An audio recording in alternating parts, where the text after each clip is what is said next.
ya. Nah, ini kita udah mulai masuk ke dalam strategi untuk pemasaran jasa, ya. Jadi mulai topik hari ini, nanti juga kelanjutannya sampai dengan minggu depan, itu kita sudah mulai masuk ke pembahasan tentang strategi pemasaran dari jasa. Itu. Nah, kalau di dalam pemasaran sendiri, ya strategi marketing atau strategi pemasaran pada umumnya ada yang kita kenal dengan STP. Ada yang pernah dengar nggak strategi STP? Apa itu? Ada yang tahu nggak? Pernah dengar sebelumnya?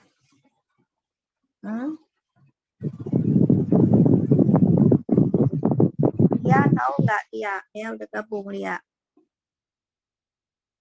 STP, ya itu yang Pernah dengar Bu, tapi saya lupa.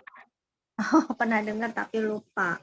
Ya, dua dari tiga huruf tadi, ya STP, dua dari tiga huruf tadi ini yang akan kita bahas sekarang, yaitu segmentasi dan targeting, gitu ya. Jadi strategi pemasaran pada umumnya, basicnya sebenarnya ya. Jadi dari strategi pemasaran yang paling dasar gitu loh, yang paling yang paling awal dilakukan oleh perusahaan ya, baik itu perusahaan jasa ataupun perusahaan non jasa ya, itu selalu melakukan yang namanya STP ini dulu ya. Jadi segmentasi, targeting, satu lagi apa? Ayo, biasanya pasangannya.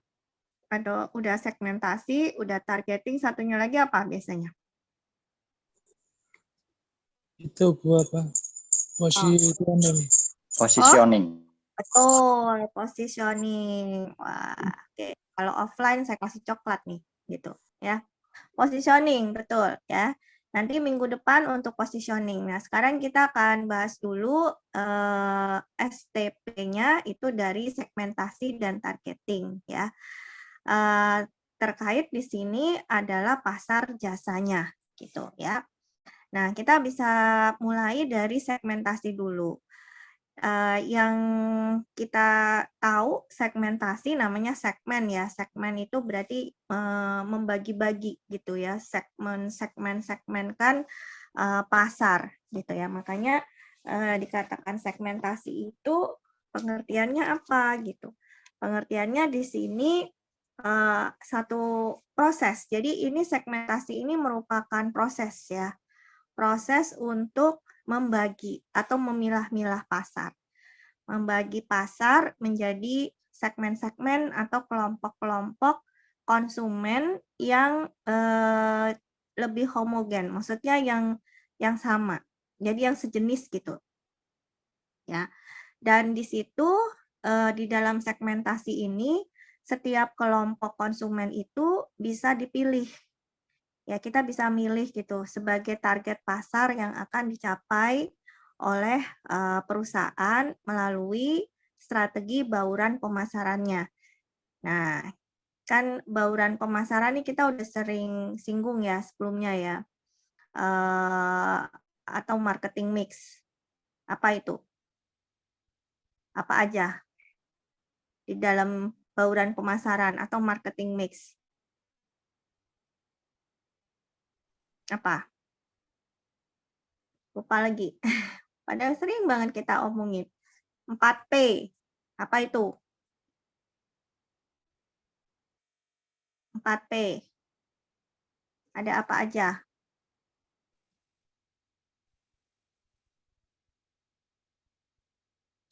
Ayo, apa? 4P? Bauran pemasaran atau marketing mix? P-nya apa aja? Ada 4. Price, place, promotion. Price, promotion. Satunya lagi? Produk. Produk. Ya, jadi produk, jangan langsung ke price ya.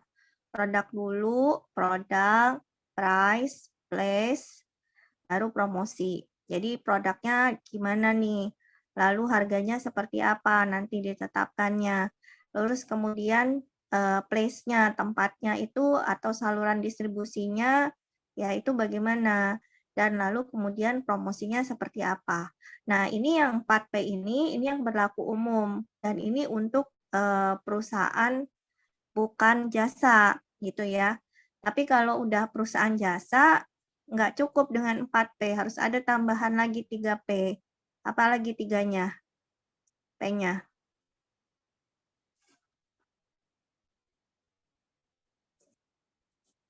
Apa coba? 3P lagi.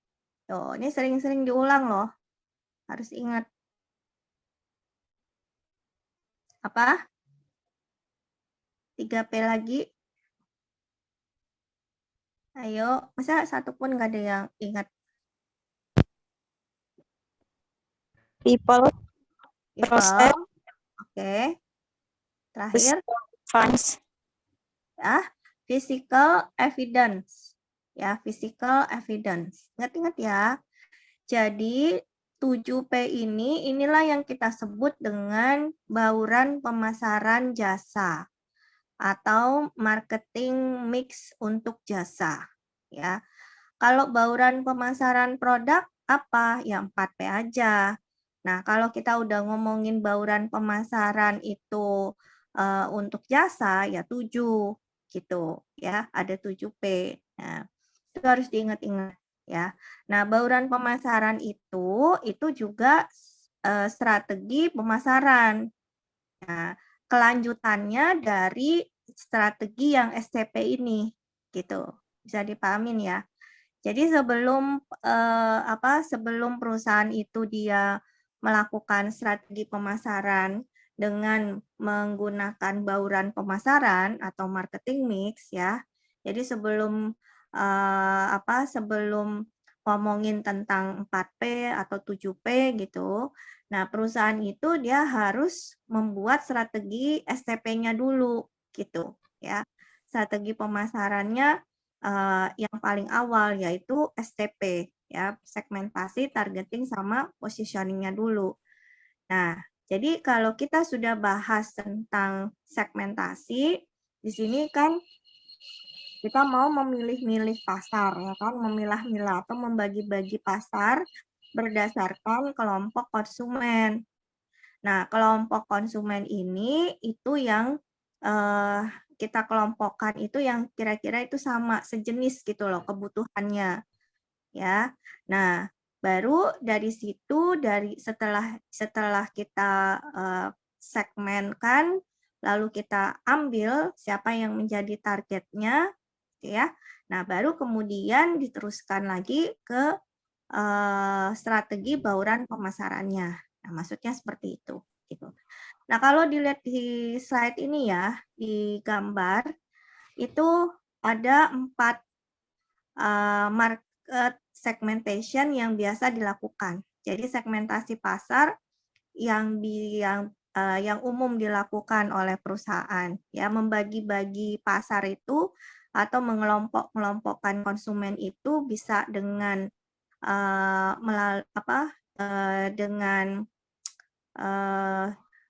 mengelompokkan berdasarkan apa gitu ya. Nah, di situ ada 4 ya, 4 yang bisa kita kategorikan kelompok konsumen itu berdasarkan geografisnya. Geografis itu berarti berdasarkan areanya atau tempat tinggalnya atau daerah gitu ya, atau wilayah. Nah, artinya di situ geografisnya. Nah, bisa juga kita kelompokkan konsumen itu berdasarkan demografi. Nah, demografi itu apa? Demografi itu banyak nih, ada beberapa komponen di dalamnya gitu ya. Demografi itu terkait kependudukan. Kalau kita bicara kependudukan, apa aja sih yang datanya yang kita bisa lihat di situ? Demografi. Kalau terkait kependudukan biasanya apa aja? Umur, Umur, usia, gender, terus gender, betul, perempuan atau laki-laki. Terus apa lagi? etnis, Hah? Etnis. Teknis maksudnya gimana? Etnis, Bu. Oh, etnis, suku Ya, maksudnya. Oh ya, oke. Terus apa lagi? Banyak kalau demografi apa biasanya umumnya? pekerjaan mungkin. Pekerjaan, betul. Ada lagi apa? Baru 5. Apa? Apa sih? Pendidikan, tingkat pendidikannya. Pendidikan, betul. Tingkat pendidikan. Nah, itu. Terus apa lagi? Adat istiadat. Adat istiadat tadi hampir sama dengan ini ya, dengan etnis tadi ya, suku gitu. Ada lagi apa? Tuh. Berdasarkan apa? Kita kelompokkan. Tadi kan usia, ya, jenis kelamin, pendidikan, terus apa tadi? Pekerjaan, terus suku, etnis, terus apa lagi? Jomblo. Tingkat pendapatan. Pendapatan, betul, tingkat pendapatannya, ya. Nah, itu umumnya yang bisa kita kelompokkan ya. Kita kelompokkan konsumen di pasar itu berdasarkan demografi ya dari itu tadi gitu. Usianya berapa yang kita mau pilih gitu ya. Untuk jasa kita ini untuk perempuan atau laki-laki atau semua gitu ya, atau mau khusus pria aja atau mau khusus anak-anak gitu ya. Nah, terus juga untuk siapa? Untuk pekerjaannya apa? Apakah pedagang, apakah petani, apakah itu untuk ibu rumah tangga gitu ya, atau karyawan. Nah, itu bisa kita kelompokkan gitu ya. Lalu juga berdasarkan usia, mau usia berapa gitu ya. Terus berdasarkan pendapatan. Nah, ini untuk jasa ini untuk pendapatan yang di level mana gitu, menengah ke atas atau menengah ke bawah gitu ya. Terus pengeluaran biasanya konsumsinya konsumen ya, pengeluaran setiap bulan itu juga bisa dilihat, bisa termasuk di dalam demografi. Jadi itu poin-poin yang ada di dalam segmentasi demografi ya. Jadi ini ada beberapa macam segmentasi pasar di sini ya. Kalau geografi tadi berdasarkan area, wilayah, tempat tinggal misalkan atau daerah, ya bisa negara juga gitu ya kalau kita pasarnya ke luar negeri. Nah, kemudian juga bisa dengan demografi. Kita segmentasinya mengacu kepada demografi, faktor demografi gitu ya. Lalu ada juga yang psikografiknya. Ya. Nah, yang psikografiknya. Nah, psikografik ini kita melakukan segmentasi pasar atau mengelompokkan konsumen atau memilih konsumen berdasarkan kebiasaannya gitu ya. Kesenangannya gitu. Kesukaannya apa?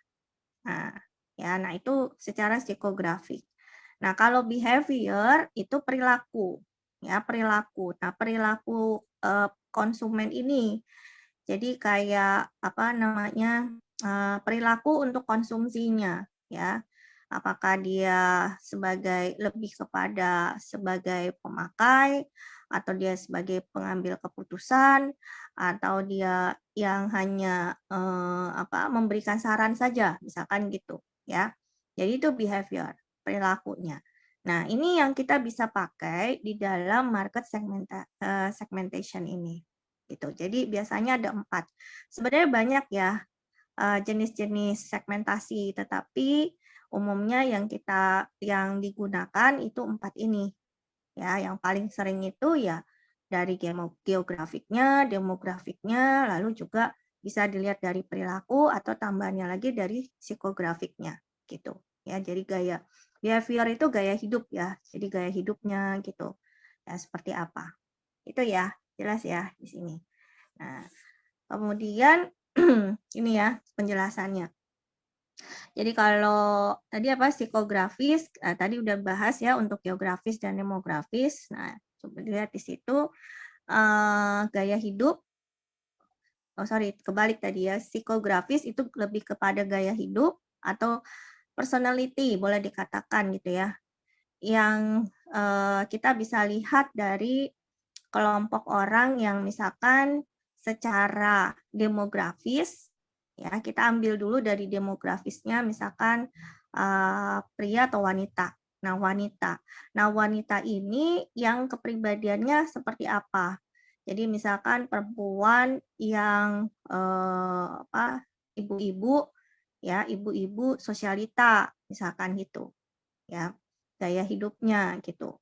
Nah, atau yang sederhana, yang hemat, yang suka ekonomis gitulah ya. Nah, itu segmentasi psikografis larinya ke sana nanti gitu ya.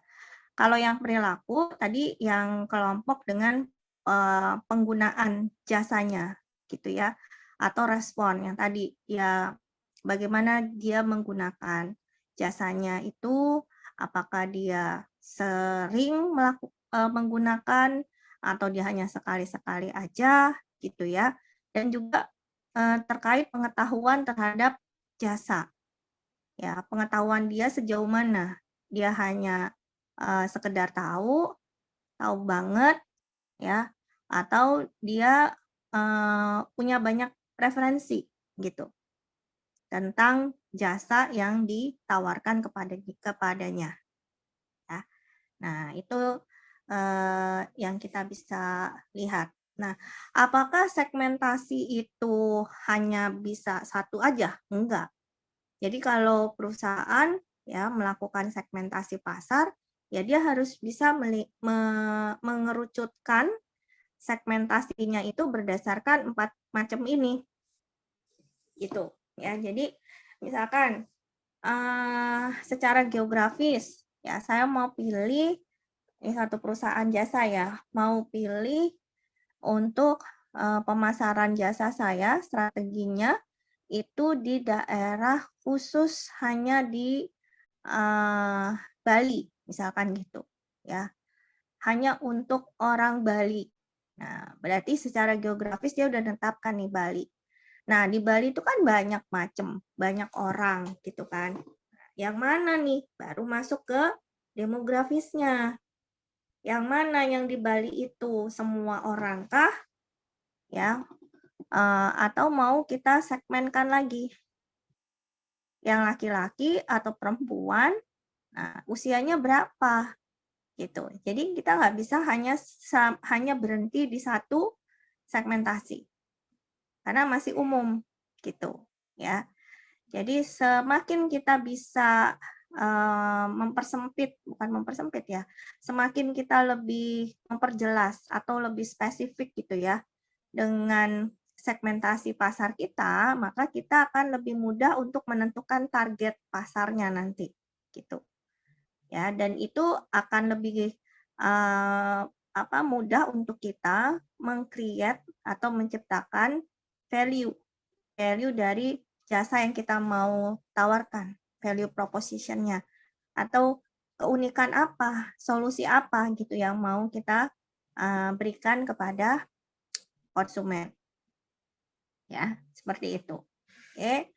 Nah, untuk segmentasi perilaku, ya, segmentasi behavior atau perilaku itu bisa diukur dengan beberapa indikator, ya. Seperti katanya Armstrong di sini, yaitu berdasarkan indikatornya manfaat yang dicari, ya, manfaat yang dicari. Nah, kalau indikator untuk segmentasi perilaku ini dengan melihat kepada manfaat yang dicari, maka si perusahaan jasa, gitu ya, itu akan memperjelas segmen manfaat yang diinginkan oleh pasar gitu.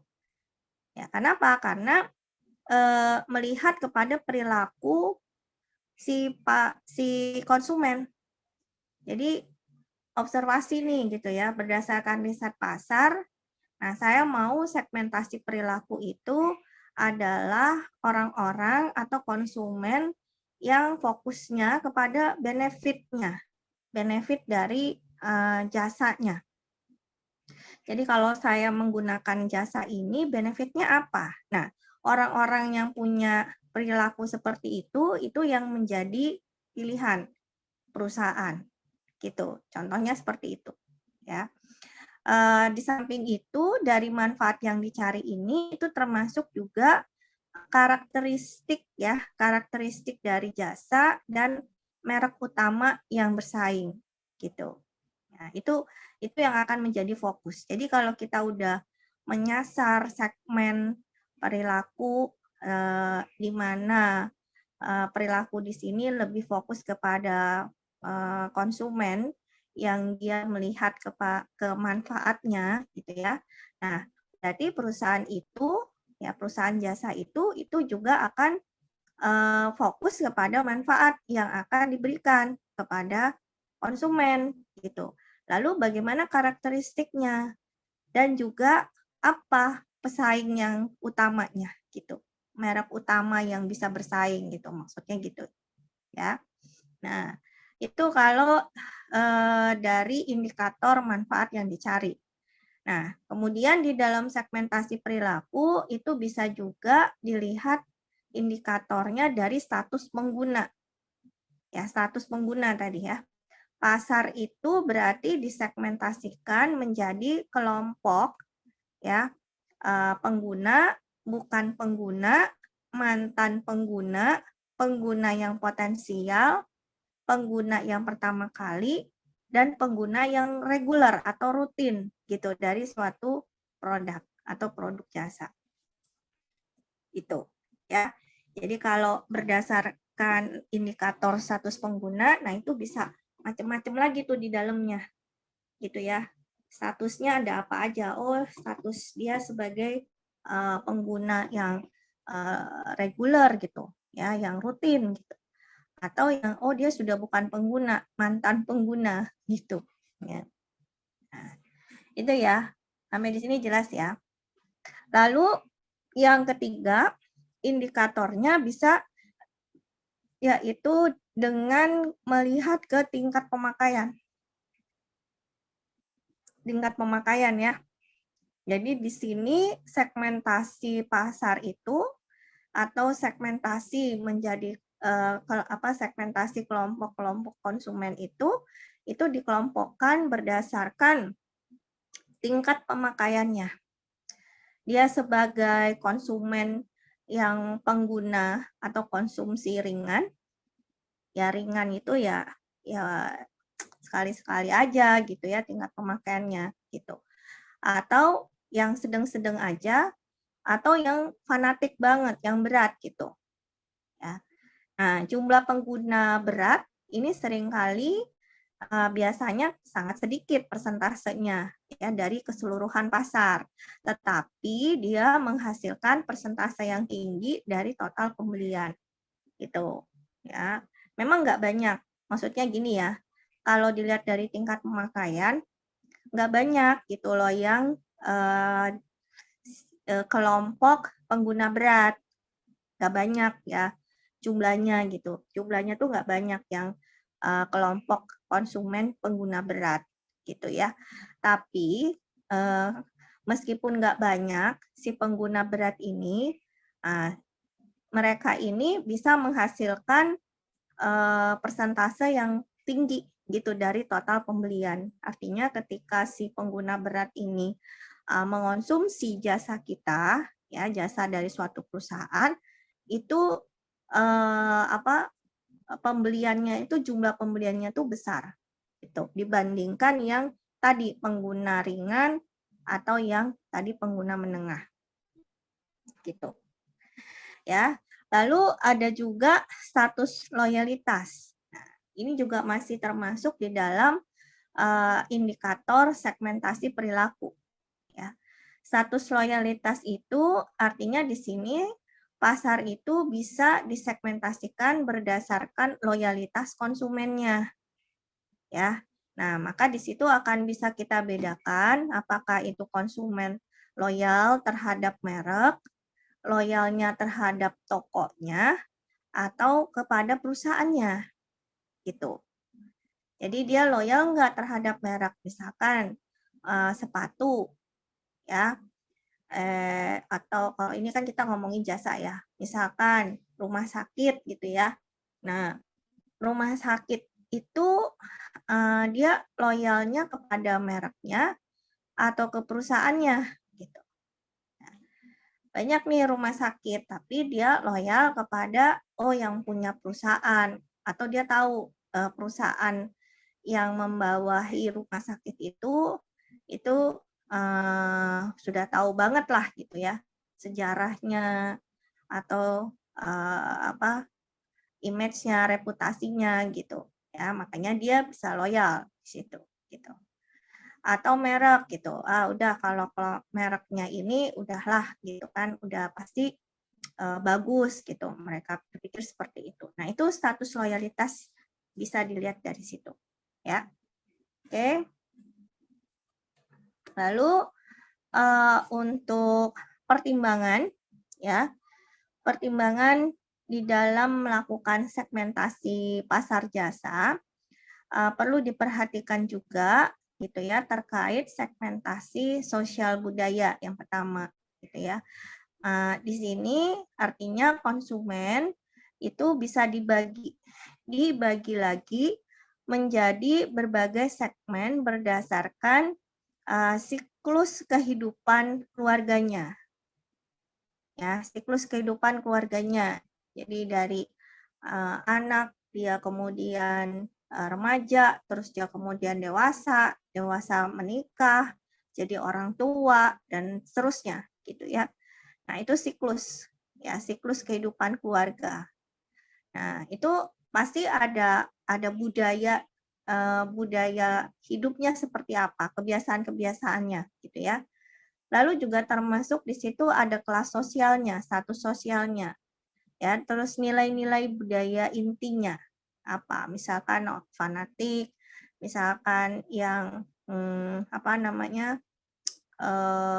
sangat konservatif misalkan gitu ya. Nah, lalu juga ada keanggotaan dari suku budaya dan keanggotaan dari lintas budaya. Ya, artinya ada macam-macam gitu, bervariasi. Kalau lintas budaya itu bervariasi ya. Terus juga pertimbangan lainnya yaitu segmentasi terkait pemakaian. Nah, ini hampir mirip tadi dengan tingkat penggunaan ya. Nah, bentuk ini itu efektif ya ketika menggolongkan atau mengelompokkan konsumen ya menurut karakteristik dari jasanya ya atau pemakaian mereknya gitu ya. Termasuk juga di situ tingkat kesadarannya dan juga tingkat kesetiaan terhadap merek ya. Nah, segmentasi di tingkat pemakaian ini membedakan antara pemakai berat ya, pemakai menengah, pemakai ringan dan juga bukan pemakai produk atau pemakai jasa. Nah, atau pemakai merek khusus gitu. Oke. Lalu juga pertimbangan lainnya yaitu segmentasi situasi pemakaian. Nah, sini coba saya dibantu untuk dibacakan. Destrina, bisa dengar saya?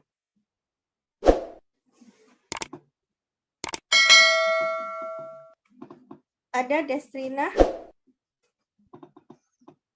Mana Destrina?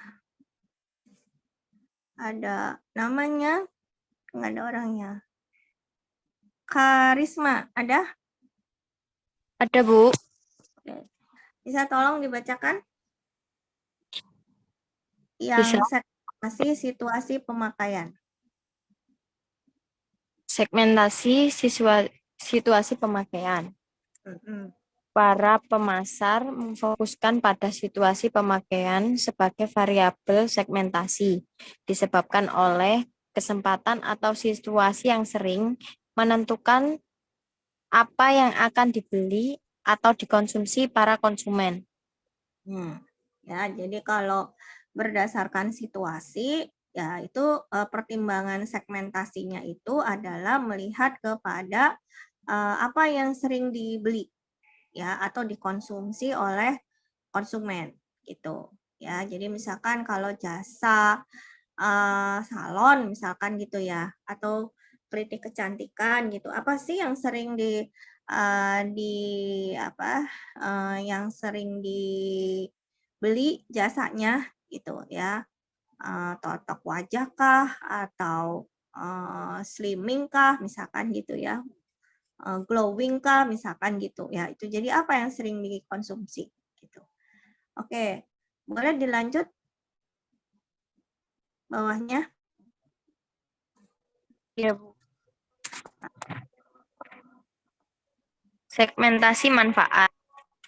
Berubahnya gaya hidup memainkan peran utama dalam menentukan manfaat produk yang penting bagi konsumen dan memberikan peluang bagi pemasar untuk memperkenalkan produk dan jasa baru. Segmentasi manfaat dapat digunakan untuk mengatur porsi, merek, Mengatur posisi berbagai merek ke dalam golongan produk yang sama. ya. Jadi segmentasi manfaat itu tadi sama kayak benefitnya gitu ya. Jadi benefit yang akan diterima ya itu apa gitu. Nah, jadi di sini perusahaan itu berarti melihat kepada bagaimana konsumen itu bisa mengetahui gitu ya, bisa diperkenalkan gitu jasa yang bisa memberikan manfaat yang tepat gitu ya, yang tepat kepada si konsumennya gitu ya. Nah, di sini segmentasi manfaat ini gitu ya, itu akan mengatur nantinya akan menempatkan posisi ya, posisi dari merek-merek yang ada ya ke dalam produk yang sama gitu. Jadi nanti akan kelompok ketahuan juga tuh. Oh, kalau segmentasinya itu ke manfaat, nah ini ada banyak merek ya gitu ya yang ininya ke sana juga gitu, yang segmentasinya ke situ juga gitu. Jadi nanti kita bisa lihat posisi kita ada di mana. Posisinya itu apakah, maksudnya posisi satu perusahaan dengan perusahaan lain itu akan bisa melihat gitu ya, ada di mana dia. Dia di atasnya atau dia di bawah pesaingnya atau dia sama levelnya misalkan gitu ya. Nah, itu bisa dilihat posisinya seperti itu ya. Nah, kemudian ada juga segmentasi gabungan. Nah, atau yang dikenal dengan hybrid ya. Di sini ada 3 pendekatan segmentasi gabungan gitu ya. Apa aja? Bisa tolong dibacakan. Lia Kartika, ada? Ada? Lia Kartika?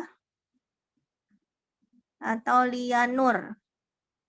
Lia Nur ada?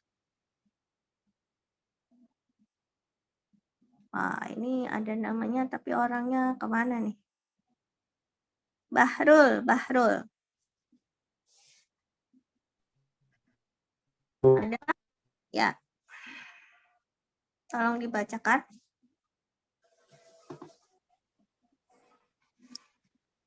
Segmen 3 pendekatan. pendekatan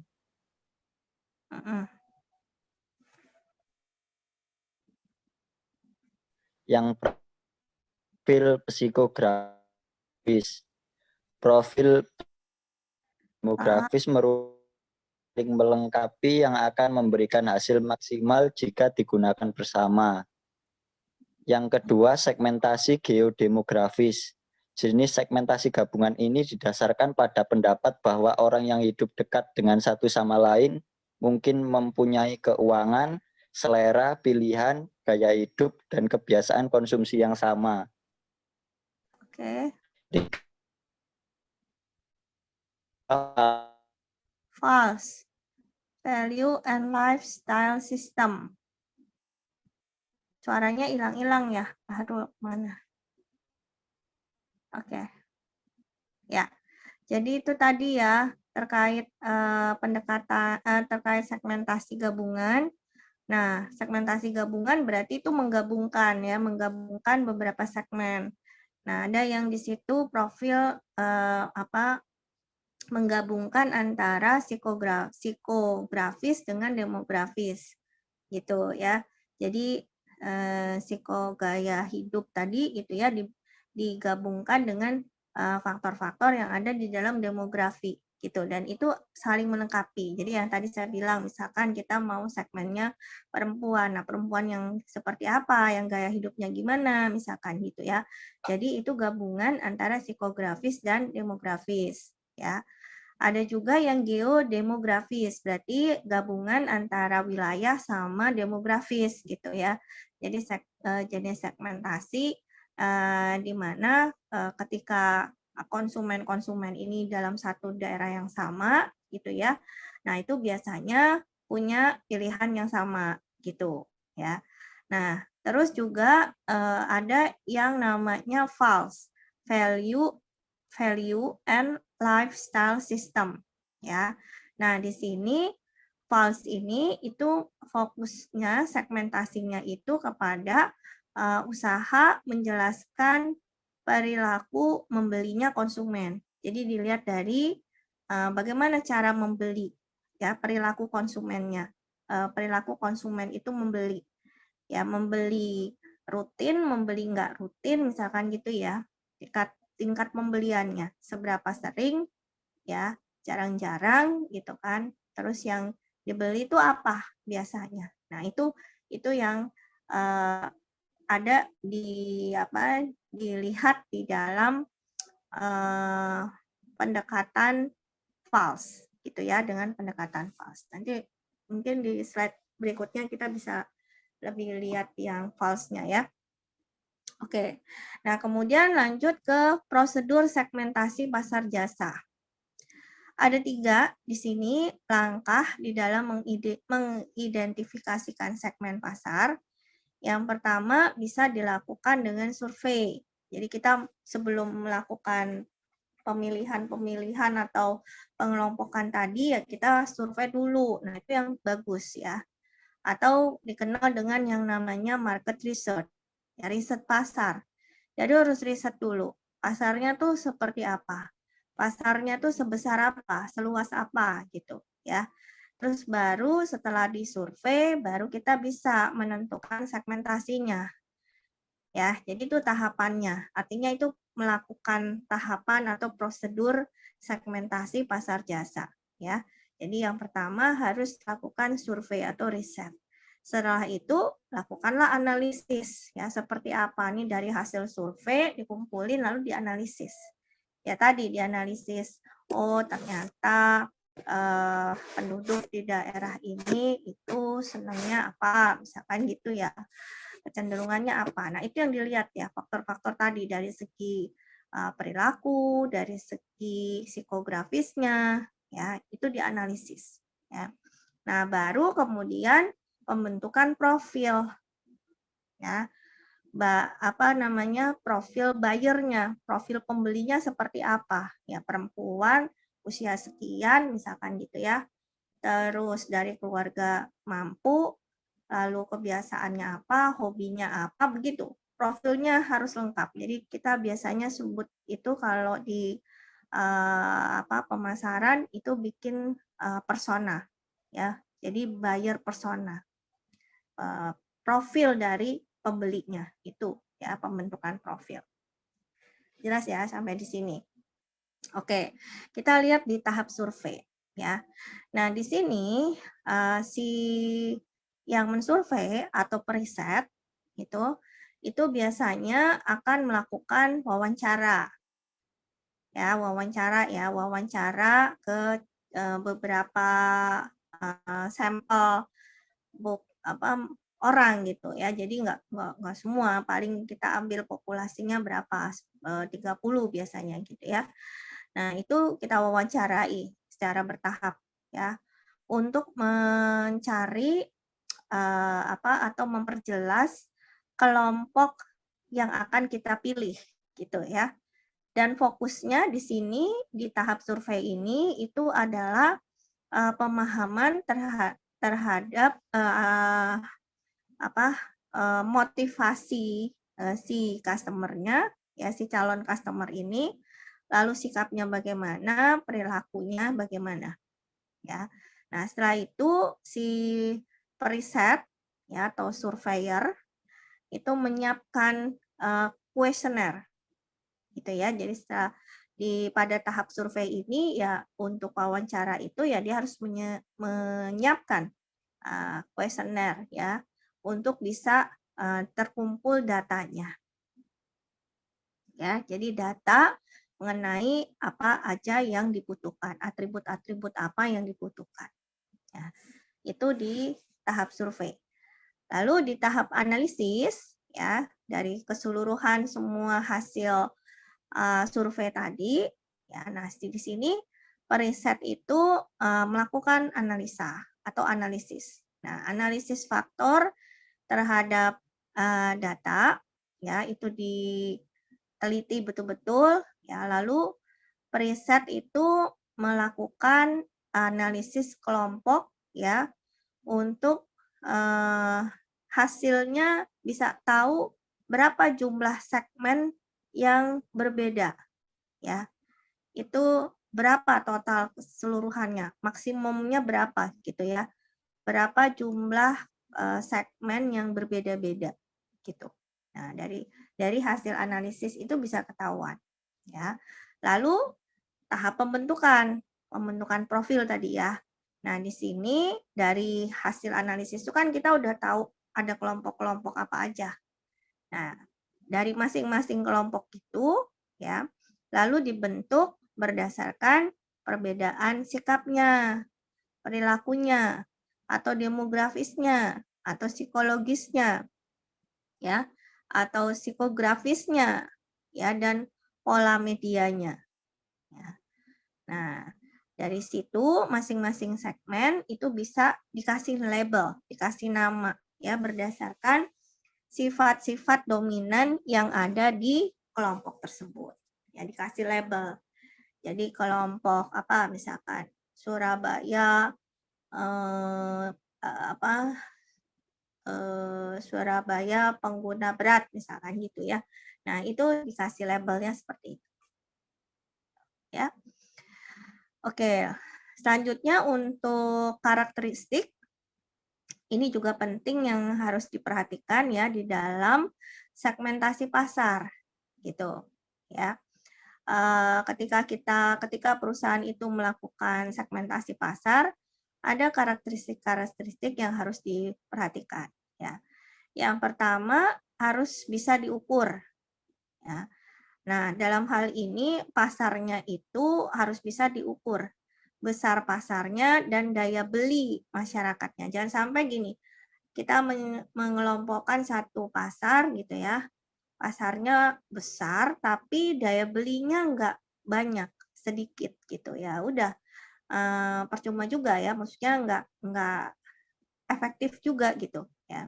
Karena di sini kan juga tergantung kepada daya beli. Jadi di sini harus bisa diukur berapa daya beli konsumen ya. Meskipun ada komponen-komponen lain yang sulit diukur gitu ya, tapi paling enggak bisa tahu lah gitu ya beberapa komponen yang kita bisa ukur itu yang harus diukur gitu. Yang kedua bisa dijangkau ya. Nah, ini dari segi aksesibilitasnya. Accessibility atau berapa jauh gitu ya jaraknya. Jadi sejauh mana segmen ini bisa secara efektif itu dilayani. Ya. Meskipun ada aja sih kelompok yang sulit dijangkau gitu ya, tetapi itu mungkin nggak banyak ya.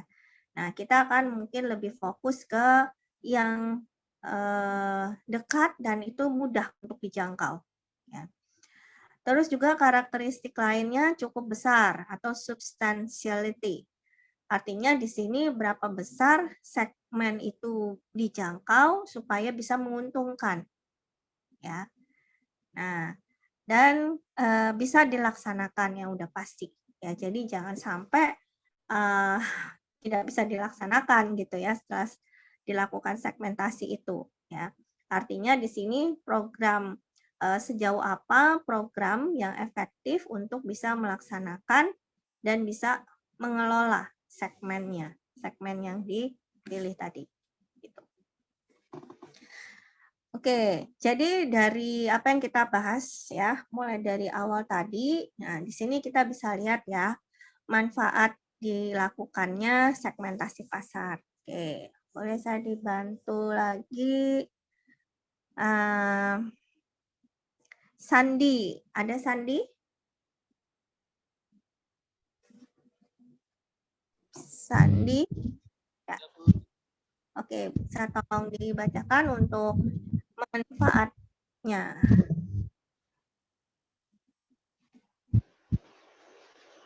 Manfaat dilakukan segmentasi pasar jasa.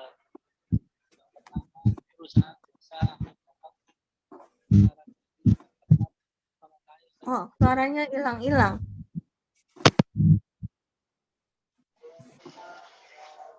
Yang pertama, perusahaan jasa akan dapat mendeteksi secara dini dan tepat mengenai kecenderungan dalam pasar yang senantiasa berubah. 2. Dapat mendesain produk jasa yang benar-benar sesuai dengan permintaan pasar. 3. Dapat menentukan kampanye dan periklanan yang paling efektif. 4. Dapat mengarahkan dana promosi yang tersedia melalui media yang tepat bagi segmen yang diperkirakan akan menghasilkan keuntungan yang lebih besar. Oke, ya. Jadi dari situ, dari 4 manfaat itu kita bisa lihat ya, bahwa andai perusahaan itu tidak melakukan segmentasi, ya, bisa kita bayangkan gitu ya, bahwa yang dipasarkan, apalagi jasa gitu ya, yang dipasarkan itu arahnya nanti kemana, terus juga berapa target yang harus ditetapkan, yang harus dicapai itu nggak bisa terukur gitu ya. Jadi memang perlu untuk dilakukan segmentasi pasar, terutama pasar jasa gitu. Kenapa? Supaya bisa tepat gitu strategi yang dijalankan itu tepat sasarannya ya. Poinnya itu sebenarnya. Lalu juga program-program promosinya atau nanti meng-create value proposition produknya gitu ya, itu bisa sesuai dengan apa yang dibutuhkan ya. Jadi ingat ya, ketika kita punya satu jasa ya, nah jasa itu bukan artinya gini, perusahaan itu nggak tahu-tahu dia bikin suatu jasa yang tanpa dilakukan survei dulu atau nggak tahu itu dibutuhkan atau enggak, tapi ya udah dia keluarin aja gitu. Aku pengen buat ini gitu misalkan. Terus ya udah kita jual yuk gitu. Nggak seperti itu gitu ya. Artinya nggak bisa memaksakan apa yang udah kita ciptain, apa yang udah kita buat, terus orang mau beli gitu. Nggak bisa begitu. Jadi makanya harus dilakukan segmennya. Ya, survei dulu gitu. Lalu dianalisis, baru bisa dibentuk. Baru kita bisa memilah-milah kelompok konsumennya. Ya, poinnya seperti itu. Oke. Nah, lalu beberapa risiko dari tindakan segmentasi pasti ada ya. Jadi apapun di dunia ini yang ada tujuannya ya, yang punya tujuan atau punya sasaran pasti ada risikonya ya. Jadi termasuk di sini ketika melakukan segmentasi ada risiko-risiko juga gitu ya yang harus dipertimbangkan. Oke, bisa tolong dibacakan untuk risikonya. Lia Ika ada? Ada, Bu. Oke. Beberapa resiko dari tindakan segmentasi. Yang pertama, biaya merancang jasa akan lebih tinggi karena jangka waktu proses perencanaan jasa lebih pendek. 2. Biaya pelatihan atau riset pasar akan bertambah searah dengan banyaknya ragam dan macam segmen pasar yang ditetapkan. 3. Biaya promosi akan menjadi lebih tinggi ketika sejumlah media tidak menyediakan diskon. 4. Kemungkinan akan menghadapi pesaing yang membidik segmen serupa. Ya, jadi itu tadi ya risiko-risiko yang terjadi ketika melakukan segmentasi gitu ya. Ya terkait biaya, ya itu ada biaya merancang jasanya, ada biaya risetnya, ada biaya promosi gitu ya. Lalu juga akan berhadapan dengan pesaing ya yang menyasar atau membidik segmen yang sama seperti itu. Oke. Lalu ada 5 pola di dalam pemilihan segmentasi pasar oleh perusahaan jasa ya. Nah, boleh di situ dibacakan lagi oleh Yusuf ada? Ada, Bu. Ya.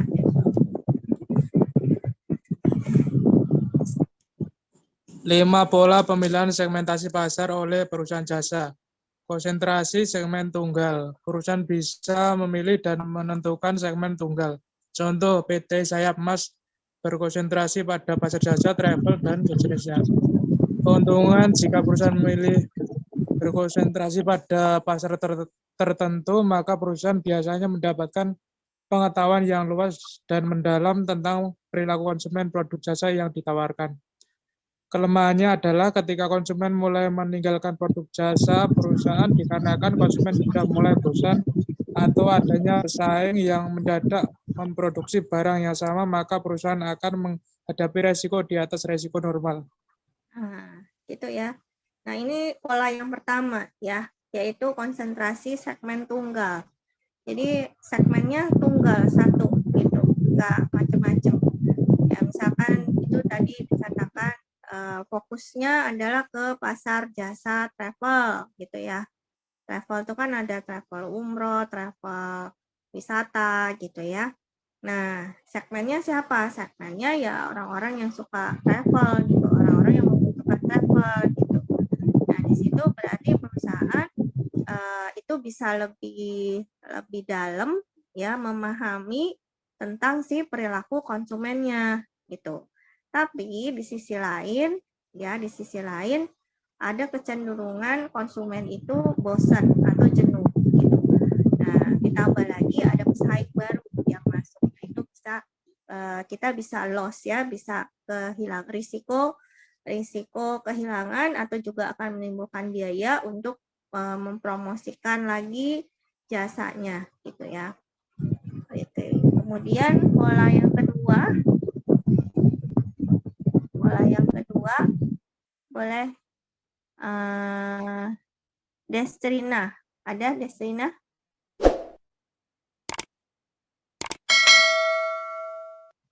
Nggak ada?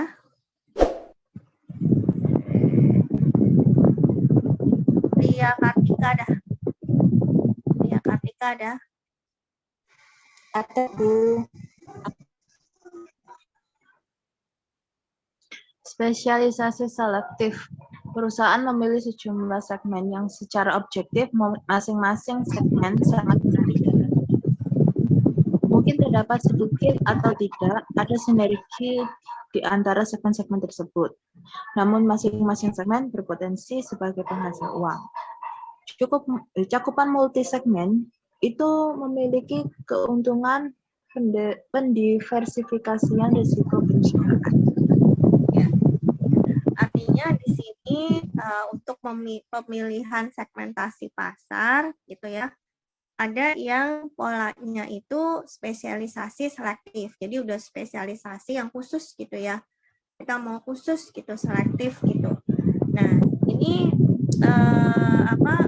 sedikit memang ya, kemungkinannya nggak akan ada kaitan antar segmen gitu. Tapi masing-masing segmen dia punya potensi. Ya, punya potensi. Nah, ini butuh kalau di spesialisasi selektif ini itu betul-betul yang perusahaan jasa ini dia harus punya jasa yang berbeda gitu ya, yang memang nggak banyak ya, nggak banyak nggak banyak peminatnya gitu ya, tetapi justru dari yang nggak banyak ini itu punya potensi yang sangat besar untuk menghasilkan pendapatan gitu ya buat perusahaan seperti itu gitu. Karena memang khusus ya, seperti kayak apa ya, mungkin untuk jasa treatment lah gitu ya, treatment kan sekarang ini kan orang udah banyak sekali udah nggak ini ya, udah mulai aware terhadap masalah kesehatan gitu ya, hidup sehat misalkan. Nah, itu ada khusus misalkan. Nah, itu bisa dilakukan ya dengan spesialisasi selektif ya. Lalu ada juga spesialisasi produk jasa. Nah, di sini berarti fokusnya perusahaan itu menghasilkan produk jasa tertentu yang ditawarkan ke beberapa segmen. Ya, contohnya misalkan ada perusahaan travel, konsentrasinya dia melayani dan menjual jasanya yang ke jasa umroh atau haji. Tadi kan ya saya bilang travel itu kan macam-macam, ada umroh, ada haji, ada wisata, tempat-tempat wisata gitu ya. Nah, itu langsung ke produk jasanya. Jadi spesialisasi produk jasanya apa gitu ya. Nah, kelebihannya dari strategi ini itu bisa membangun reputasi yang kuat di bidangnya. Jadi orang udah tahu kalau misalkan kita mau mau jalan-jalan misalkan gitu ya, itu pakai travel apa yang sering gitu, biro travelnya. Nah, yang terkenal gitu ya, misalkan siapa nih kalau di Surabaya, ada yang tahu nggak perusahaan travel yang terkenal? Ya nggak? Kalau Arafamina, Bu.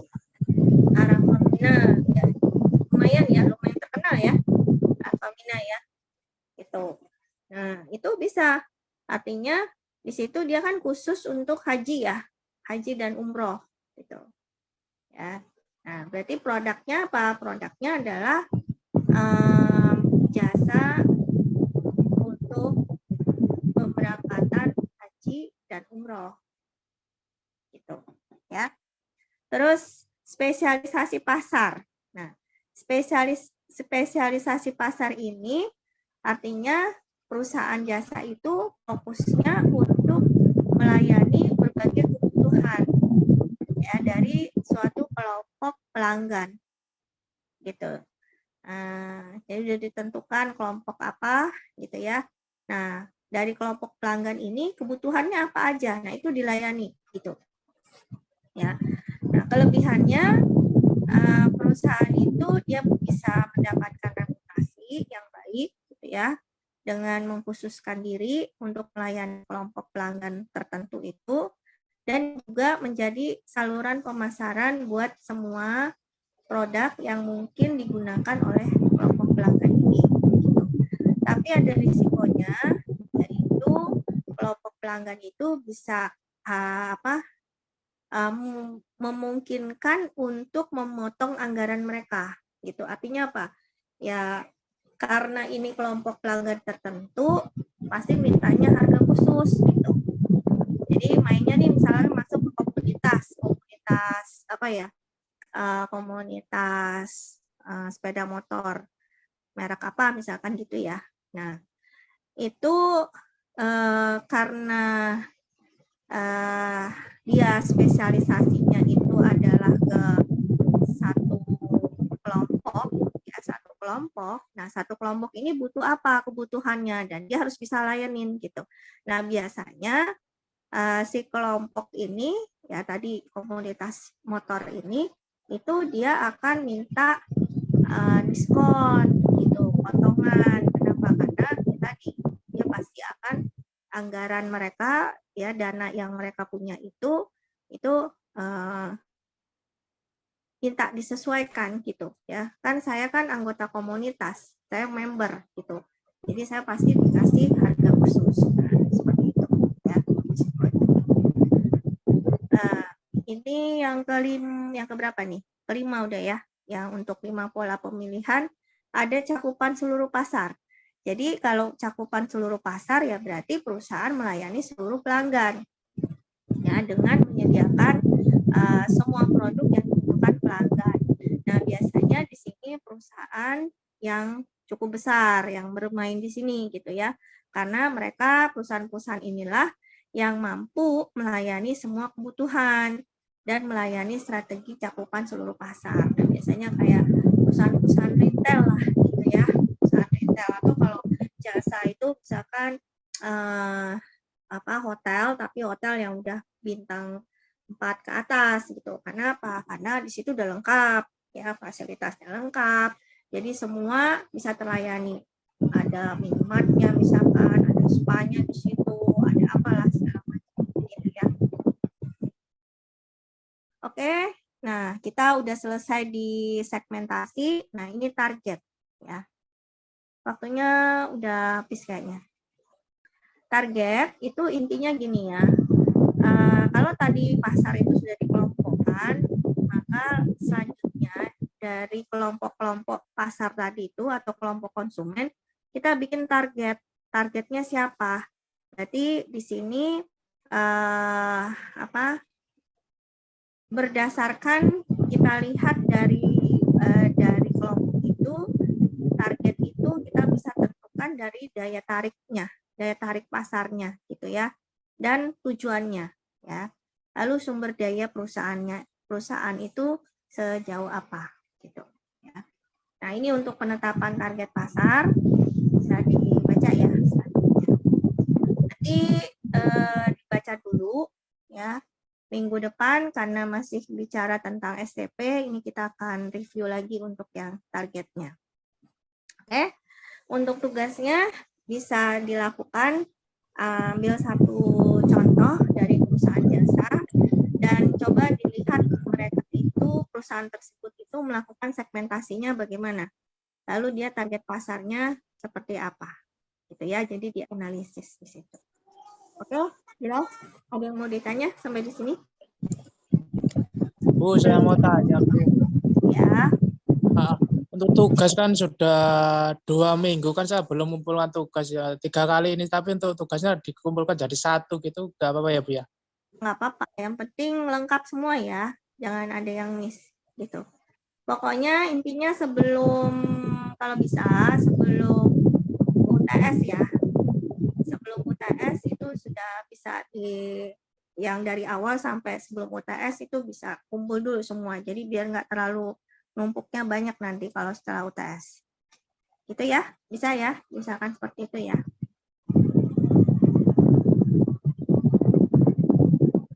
Oke, bisa? Sampai di sini dulu ya, kita ketemu lagi minggu berikutnya. Terima kasih semuanya. Selamat malam. Assalamualaikum warahmatullahi wabarakatuh. Waalaikumsalam warahmatullahi wabarakatuh. Warahmatullahi wabarakatuh. Terima kasih.